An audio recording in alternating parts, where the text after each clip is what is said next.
Welcome to Gemara for Children. Today we are going to be reading the first piece of Gemara inside. Before we get started, I would like to learn 5 new words from our Gemara. Word number 1 is inish, which means man. Word number 2 is a hadar, which means return. Word number 3 is asay, which means come. Word number 4 is shakil, which means take. And final, word number 5 is hefker, which means ownerless. So let's go inside of the Gemara. Starting from the beginning of the line, there are 2 bold letters, Gimel, Mem, Dash, which stands for Gemara. We're going to begin with quotation marks. So quotation marks, matzah, Peiros mifuzarin, end of quotation marks, comma. This is quoting the first case of the Reisha, that if a person finds scattered produce, asks the Gemara v'chama question mark, and how much produce, over what size of an area. Answers the Gemara, Amar Rabbi Yitzchak Kama, Rabbi Yitzchak says, Kav be'arba amos period, 1 kav, 6 cups, over an area of 6 to 8 feet. Asks the Gemara, Heichi dame kama, what is the case?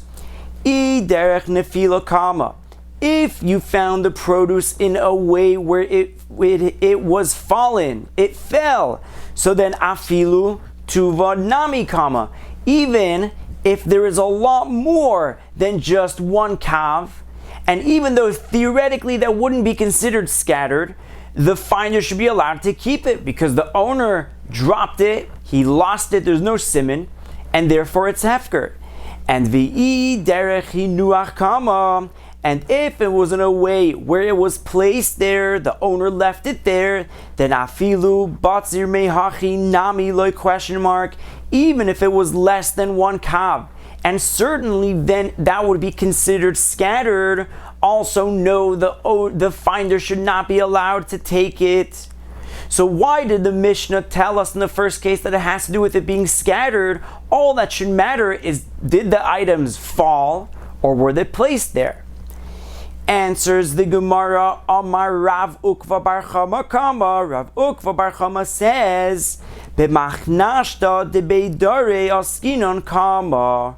We're dealing with the gathering of a threshing floor, that if an owner gathered together most of his grain and he left over a little bit, that kav be'arba amos the nafish tirchayu, 1 kav in 4 amos if the owner left it there, meaning that it's a lot of effort to come and collect it. So then loy tarach inish kama, a person will not make the effort. He will not return and come and take it.